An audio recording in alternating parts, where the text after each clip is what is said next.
So now this is a little bit of a presidential privilege that I get to have a conversation with our next guest. We'd like to introduce you to Chef Niven Patel from Aya Hospitality Group. He is the executive chef for Ghee and for Mamey, Erba, and soon to be Orno. I know he doesn't like prolonged introductions, so I'll just say if you want to know more about Chef, visit any one of the restaurants. The food and the experience speaks for itself. And I'll start there, Chef. I just want to tell you, I love the way that you and your team curate the restaurant experience, and of course the way you craft your menu. I always feel very comfortable, very relaxed when I eat your food and when I'm in any one of your establishments. Thank you so much Thank you, for. Fernando. Thank you. Chef, it's obviously been a challenging year, and undoubtedly, no industry has borne the brunt of that more than the food services and hospitality sector. When you look back at the start of all this, what is one of the most important things that you did to shore up your business at the beginning of the shutdown? Well, unfortunately, it was the hard decisions of either furloughing or laying off our team initially. One of the hardest decisions we've kind of had to made in my short kind of entrepreneurial life. I really pride myself by trying to create a great workspace for my team. And in turn, creating the great workspace like really creates a great environment for guests to come enjoy it. And so, March 15th hit us really hard when the pandemic hit, and it was a tough decision. We basically laid off, we furloughed 63 employees, and it was just me and my wife and my mother-in-law cooking in the kitchen, just trying to save up as much money as we can, just in case, right? And keep the business alive so there is something there for our employees to come back to. I wonder how far did the PPP program and the EIDL program help buoy your business at the time? Was it Well, a gag or? it created some cash flow, 100%. The kind of mixed feelings I have about the PPP is it gave us cash flow, but in no realistic circumstance were we able to reemploy 100% of like pre-COVID staff, right? So now there's like this big gray area of what forgiveness is going to be looking like, because we weren't able to employ all 63 employees again. And we did take PPP. So what is the percentages that are going to be owed back to the government or the bank? I apologize.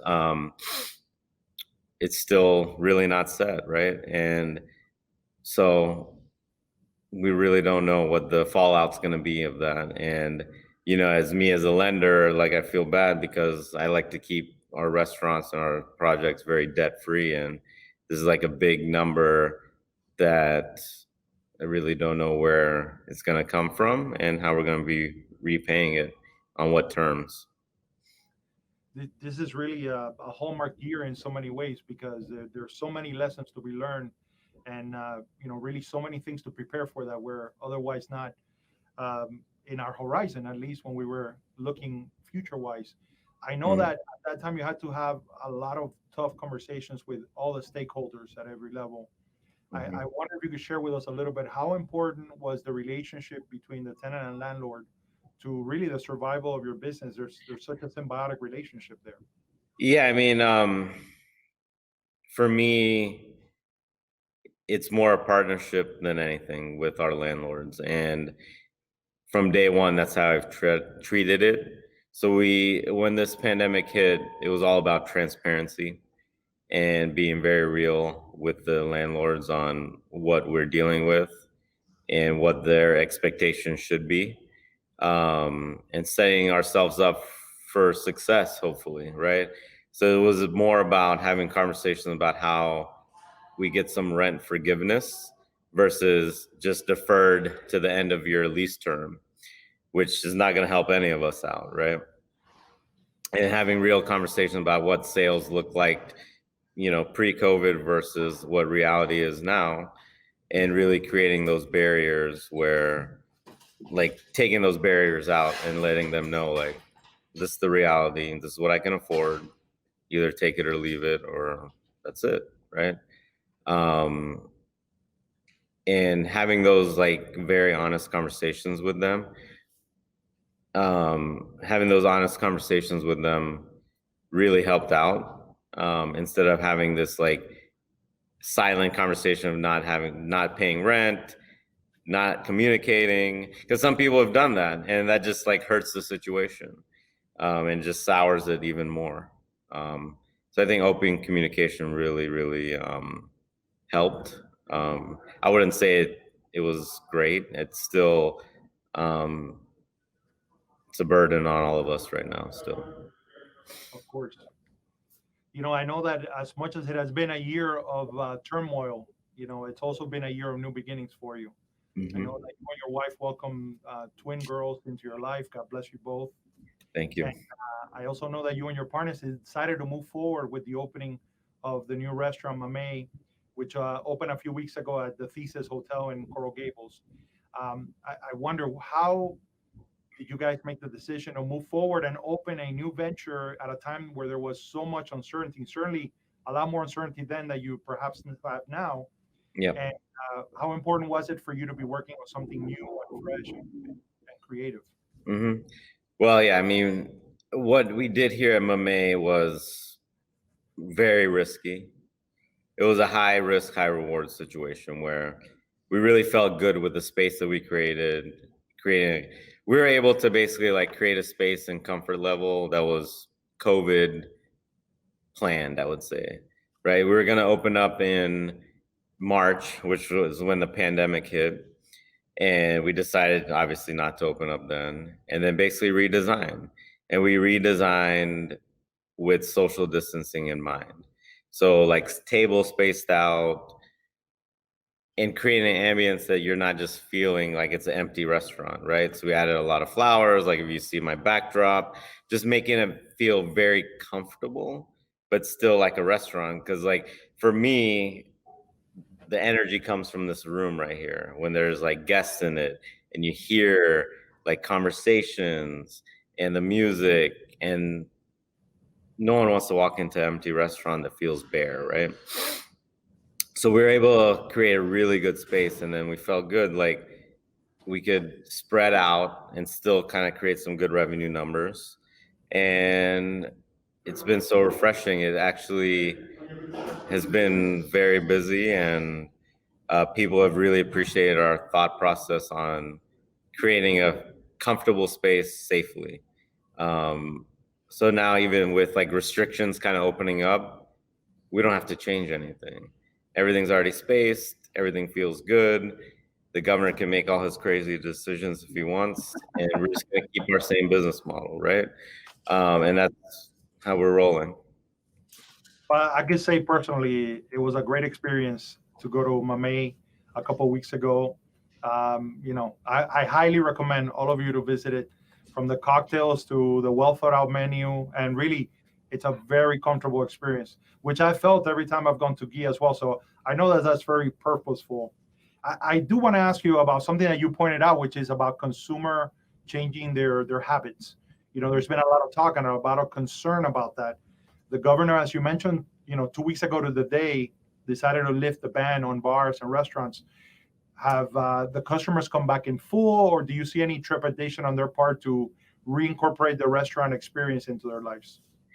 Yeah, I mean, see, this is like kind of where us as restaurant tours are like in the middle of this situation, right?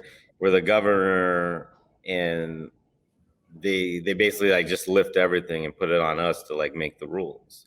So it's been difficult to kind of manage those expectations from the guest perspective, because they just read the headlines, right? 10 people can sit at a table, and it's okay. And like for us, it's like if we join tables all together and it's 10 people, we actually lose space, because now you can't sit at another table next to it and all the spacing that we require, right? And so it's been challenging to just like manage guest expectations and making them understand, because like COVID's not past us yet, and we really need to still be safe. And we don't want to shut down our restaurant, and we want to keep it safe for everyone. So, we take basically 4 big parties a night, and that's our rule. Once those 4 are booked, it's either 4 people or 2 people per table, and that's it. And Yeah. just like sticking by it and not getting too greedy and thinking about the long term is very important right now. Yeah, and if I may just say something to everyone who's watching right now, and I know you could comment on this, but the restaurant industry, our local restaurant industry, is not out of the woods by any means, and it's very important that we support our local restaurants. We support them. They provide so much more than just sustenance. This is a place in which we do business. Is a place where we come with family, where we go to relax, where we go to join into the community. And there's something very special about that. And it's important that we, just because the governor says we're opening up, understand there's a level of personal responsibility that we have to take. So if I have to wear a mask in order for Chef Patel's restaurants and all the great local restaurants to stay open and for those employees to be able to go have a job to go to, then I'm going to wear that mask. So, it's important, like you said, that there's a level of personal responsibility. You guys were shut down. You had no choice. And, a lot of other industries did. And so, but it's time for us to not, to continue to support these restaurants. They're going to need all the help they could get to make it through the end of the year and through next year. So, I really big on the commercial real estate. When we look at the market, we're looking at trends that were already there before COVID and have gotten accelerated, like e-commerce and the like. But I wonder, what are the trends that are here to stay in the restaurant industry? What's going to be the mainstay of the new restaurant experience for consumers in your perspective, from your perspective? Well, it's going to be a lot of takeout, carry out. I think a lot of restaurants didn't focus on it, and we're probably one of them also. And now just creating a business model that has that kind of incorporated in there. Because there's still a majority of people that still don't feel comfortable eating in a restaurant. So like really creating the restaurant atmosphere or like food level, quality level in a takeout box and presenting it beautifully for them is really important, because there's still a huge majority of people that still are not dining out. Correct. Well, Chef, I want to ask you about, when you see the immediate future. I know you had plans for Erba and for Horno. What do you see in the horizon for your group in the next 6 months to a year? It's going to be a crazy Q4.